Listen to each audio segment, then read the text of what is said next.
BBC বাংলার সান্ধ্য অধিবেশন প্রবাহতে আপনাদের স্বাগত। আজ আপনাদের সাথে লন্ডন স্টুডিও থেকে আছি মানসী বড়ুয়া।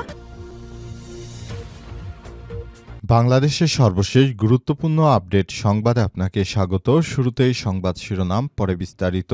প্রথমেই জানাবো আমাদের হাতে থাকা সর্বশেষ গুরুত্বপূর্ণ সবথেকে তাজা আপডেট সংবাদ। যোগসু এবং হল সংসদ নির্বাচনের নবনির্বাচিতদের নিয়ে প্রজ্ঞাপন জারি করল সরকার। জগন্নাথ বিশ্ববিদ্যালয় কেন্দ্র শিক্ষার্থী যোগসু এবং হল সংসদ শিক্ষার্থী নির্বাচন 2025-এ নবনির্বাচিতদের তালিকা প্রকাশ করে প্রজ্ঞাপন জারি করেছে বিশ্ববিদ্যালয় প্রশাসন। অবাধ, সুষ্ঠু ও নিরপেক্ষভাবে সম্পন্ন হয় নির্বাচনের মাধ্যমে গঠিত নতুন নেতৃত্বের আনুষ্ঠানিক স্বীকৃতি দেওয়া হয়েছে প্রজ্ঞাপনে। আজ ভারপ্রাপ্ত রেজিস্ট্রার অধ্যাপক ডাক্তার মোহাম্মদ শেখ গিয়াসউদ্দিনের স্বাক্ষরিত বিজ্ঞপ্তিতে নতুন নেতৃত্বের বিষয়টি জানানো হয়েছে। এরপর জানাবো হাসনাত আবদুল্লাহর মনোনয়নপত্র বাতিল চেয়ে নির্বাচন কমিশন ইসিতে বিএনপির প্রার্থীর আবেদন। কুমিল্লা ৪ আসনে জাতীয় নাগরিক পার্টি এনসিপি দক্ষিণাঞ্চলের মুখ্য সংগঠক হাসনাত আবদুল্লাহর মনোনয়ন বাতিল চেয়েছে বিএনপির প্রার্থী। বিএনপির প্রার্থী জানিয়েছে তার মনোনয়ন বাতিল হয়েছে, এখন হাসনাত আবদুল্লাহরও মনোনয়ন বাতিল করতে হবে। ৮৪ কোটি টাকা ব্যাংক থেকে লোন নেয়ার পর আর শোধ করেননি বিএনপির ৪ বারের সাবেক এই সংসদ সদস্য নেতা। কিন্তু হাসনাত আবদুল্লাহর কোনো ধরনের ত্রুটি পাওয়া যায়নি। তিনি সম্পূর্ণরূপে বৈধভাবে মনোনয়নপত্র দাখিল করেছেন এবং তার মনোনয়ন বৈধ বলে জানিয়েছে। তবে বিএনপির পক্ষ থেকে বলা হয়েছে হাসনাত আবদুল্লাহর মনোনয়ন যেন বাতিল করে দেয়া হয়। আদতে বাতিল হবে কি হবে না সেটি জানা যাবে। জানতে আমাদের সঙ্গেই থাকুন। এদিকে ব্যালট বাক্স নষ্ট বা হারালে ভোট বন্ধ বললেন ইসি। ত্রয়োদশ জাতীয় সংসদ নির্বাচনে গণভোটের ব্যালট বাক্স নষ্ট বা হারিয়ে যাওয়া বা জোর করে অপসারণের মতো ঘটনা ঘটলে সংশ্লিষ্ট কেন্দ্রে তাৎক্ষণিকভাবে ভোটগ্রহণ বন্ধ হয়ে যাবে। জানাবো খুলনায় অজ্ঞাত যুবকের মরদেহ উদ্ধার। খুলনায় অজ্ঞাত এক যুবকের মরদেহ উদ্ধার করেছে পুলিশ। আজ বিকাল 3:30টার দিকে নগরীর ৬ নম্বর ঘাট এলাকা থেকে তার মরদেহ উদ্ধার করা হয়। এর আগে দুপুর 12:30টার দিকে এমবি তাওসিফ আইমান ২ ও এমবি ক্রাউন ৩ লাইটার ভেসেলের মাঝখানে ভাসমান অবস্থায় লাশটি দেখতে পায় স্থানীয়রা। এবং সর্বশেষ জানাবো এবার মেক্সিকোতে হামলার ঘোষণা ট্রাম্পের। ভেনেজুয়েলায় হামলা ও প্রেসিডেন্ট নিকোলাস মাদুরোকে তুলে নেওয়ার পর এবার মেক্সিকোর ভূখণ্ডে হামলার ঘোষণা দিয়েছে মার্কিন প্রেসিডেন্ট ডোনাল্ড ট্রাম্প। ফক্স নিউজের উপস্থাপক শন হ্যানিটির সঙ্গে এক সাক্ষাৎকারে ট্রাম্প বলেন, পানিপথে আসা মাদকের ৯৭% আমরা বন্ধ করে দিয়েছি। এখন আমরা কার্টেলগুলোর বিরুদ্ধে স্থলভাগে আঘাত আনতে শুরু করব। প্রিয় দর্শক, এতক্ষণ শুনছিলেন সংবাদ শিরোনাম, এবারে বিস্তারিত।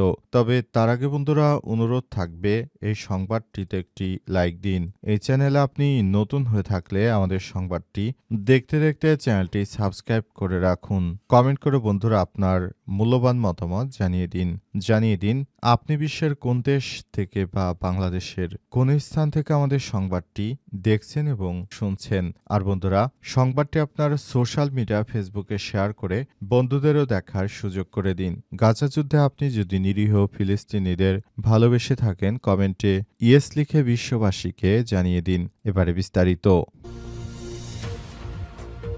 যোগসু এবং হল সংসদ নির্বাচনে নির্বাচিত প্রার্থীদের নিয়ে প্রজ্ঞাপন জারি। জগন্নাথ বিশ্ববিদ্যালয় কেন্দ্র শিক্ষার্থী সংসদ যোগসু এবং হল সংসদ শিক্ষার্থী সংসদ নির্বাচন 2025-এ নবনির্বাচিতদের তালিকা প্রকাশ করে প্রজ্ঞাপন জারি করেছে বিশ্ববিদ্যালয় প্রশাসন। অবাধ, সুষ্ঠু, নিরপেক্ষভাবে নির্বাচন সম্পন্ন হয় এবং নির্বাচনের মাধ্যমে গঠিত নতুন নেতৃত্বের আনুষ্ঠানিক স্বীকৃতি দেওয়া হয়েছে প্রজ্ঞাপনে। আজ ভারপ্রাপ্ত রেজিস্ট্রার অধ্যাপক ডাক্তার মোহাম্মদ শেখ গিয়াসউদ্দিনের স্বাক্ষরিত বিজ্ঞপ্তিতে নতুন এই নেতৃত্বের বিষয়টি জানানো হয়েছে।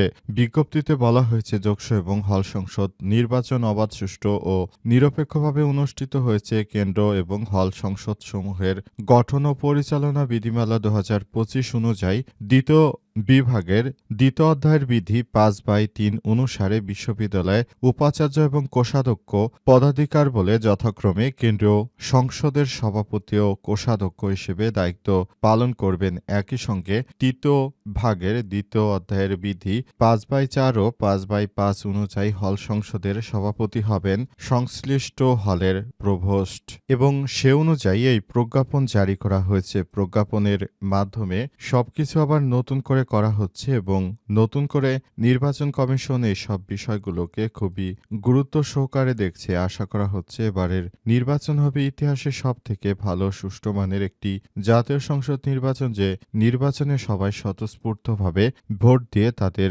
প্রতিনিধি যাচাই বাছাই করতে পারবে এবং বাছাই করার মাধ্যমে তারা নিশ্চিত করতে পারবে।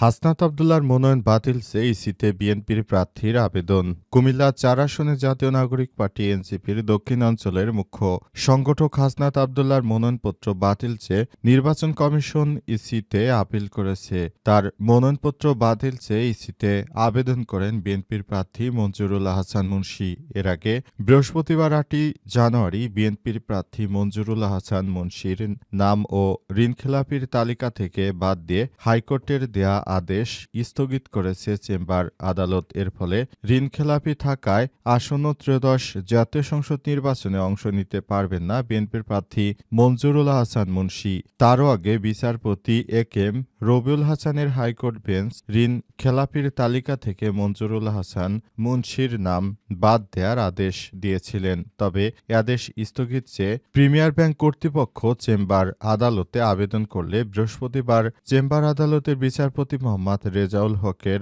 আদালত হাইকোর্টের আদেশ স্থগিত করে। গত ৩ জানুয়ারি কুমিল্লা ১১ সংসদীয় আসনে মনোনয়নপত্র যাচাই বাছাই শেষে মোট ৩১ জন প্রার্থীর মনোনয়নপত্র বাতিল ঘোষণা করে রিটার্নিং কর্মকর্তা মোহাম্মদ রেজা হাসান। সেই সঙ্গে ওই দিন ৭৬ জনের মনোনয়নপত্র বৈধ ঘোষণা করা হয়। এর মধ্যে হাসনাত আব্দুল্লাহ ও মঞ্জুরুল হক আহসান মুন্সীর মনোনয়নপত্র সেই দিন বৈধ ঘোষণা করা হয়েছিল।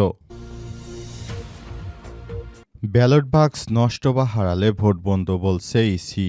আগামী জাতীয় সংসদ নির্বাচনে কোনো আসন থেকে যদি ব্যালট বক্স হারিয়ে যায় কিংবা ব্যালট বক্স ছিনতাই করা হয় তাহলে ওই আসনে নির্বাচন স্থগিত বা বাতিল ঘোষণা করবে নির্বাচন কমিশন। ইসি আর ইসিকে পূর্ণ নিয়ন্ত্রণ দেওয়া হয়েছে।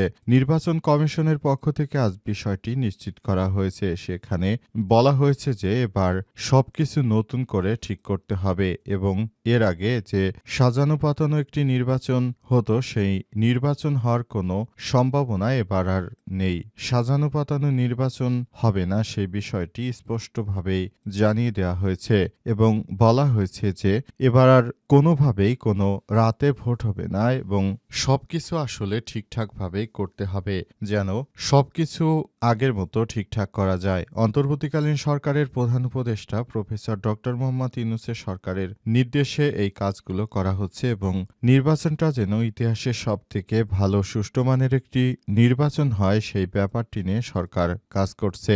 ইতিমধ্যে সরকারের কাছ থেকে সব বিষয় নিয়ে বলা হচ্ছে এবং সরকারের পক্ষ থেকেও জানানো হয়েছে সব রকমের কার্যক্রম হাতে নেওয়া হচ্ছে। সরকার ইতিমধ্যেই এসব বিষয় নিয়ে কথা বলেছেন। আশা করা হচ্ছে এবারের নির্বাচন হবে ইতিহাসে সবথেকে ভালো ও সুষ্ঠু মানের একটি নির্বাচন, সেই প্রত্যাশা সবাই ব্যক্ত করেছে এবং সবাই সেভাবেই প্রস্তুতি গ্রহণ করতে শুরু করেছে।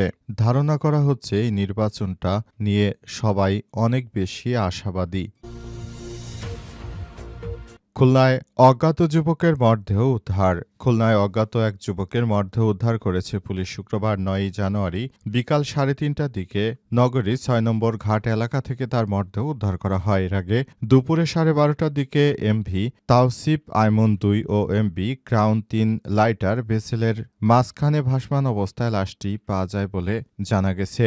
পরে পুলিশকে খবর দেয়া হয় এলাকাবাসী। তখন পুলিশকে খবর দিলে পুলিশ এসে লাশটি উদ্ধার করে। স্থানীয়রা জানায় এমভি তাওসিফের সুকর্ণী মিলন ঘোষ নদী থেকে পানি তোলার জন্য ২টি লাইটার ভেসেলের মাঝখানে যায়। এ সময় তিনি ভাসমান অবস্থায় লাশটি দেখতে পান। পরে স্থানীয়দের মাধ্যমে খুলনা থানায় খবর দিলে পুলিশ ঘটনাস্থল পরিদর্শন করে নৌপুলিশকে অবহিত করে খবর পাওয়ার প্রায় ২ ঘণ্টা পর নৌপুলিশ ঘটনাস্থলে পৌঁছায়। নৌপুলিশ সদর থানার ভারপ্রাপ্ত কর্মকর্তা বাবুল আক্তার জানান, খবর পেয়ে সত্যতা নিশ্চিত করার পর জরুরি টিম ঘটনাস্থলে যায় এবং মরদেহ উদ্ধার করে লাশটির মাথার পেছনে আঘাতের চিহ্ন রয়েছে। মরদেহ ময়নাতদন্তের জন্য খুলনা মেডিকেল কলেজ হাসপাতালের মর্গে পাঠানো হয়েছে। বর্তমানে এই পরিস্থিতি হওয়ার পর থেকে ওই এলাকায় থমথমে অবস্থা বিরাজ করছে। সবাই যে যার জায়গা থেকে সবাই আরও বেশি দায়িত্বশীল ভূমিকা পালন করার জন্য বলা হচ্ছে।